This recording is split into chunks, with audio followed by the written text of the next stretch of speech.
Hello दोस्तों, आज आप सुनेंगे ऋषि पंचमी की कथा। हर वर्ष गणेश चतुर्थी के अगले दिन ऋषि पंचमी का व्रत रखा जाता है और इस हिसाब से वर्ष 2023 में ये व्रत 20 सितंबर को रखा जाएगा। ये व्रत महिलाओं के लिए बहुत खास होता है। कहते हैं जो भी स्त्री ये व्रत रखती है उसकी हर मनोकामना पूर्ण हो जाती है। भारत के कई जगहों में इसे भाई पंचमी के नाम से भी जाना जाता है।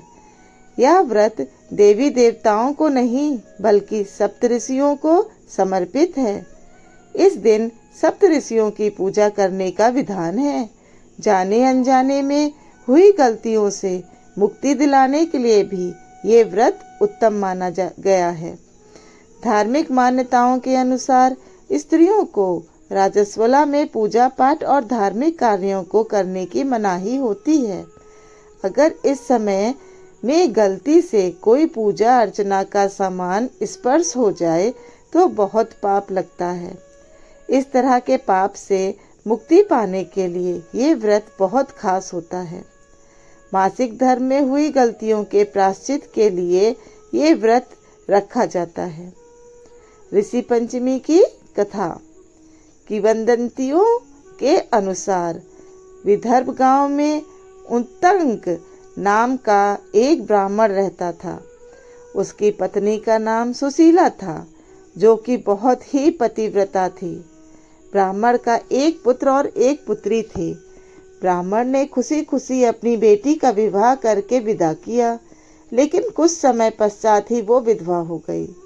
दुखी होकर ब्राह्मण अपनी कन्या के साथ गंगा के पास कुटिया बनाकर रहने लगे। एक दिन वो कन्या सो रही थी और उसका सारा शरीर कीड़ों से भर गया।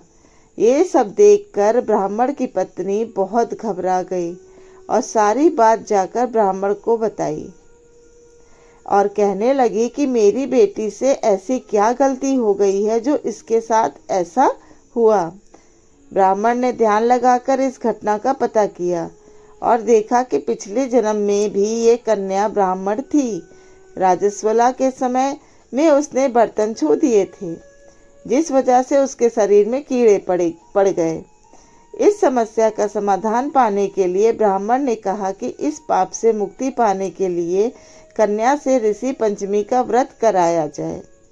पिता की आज्ञा से पुत्री ने ऐसा ही किया और कुछ समय बाद उस व्रत के कारण उसके जीवन से सारे दुख दूर हो गए। धन्यवाद।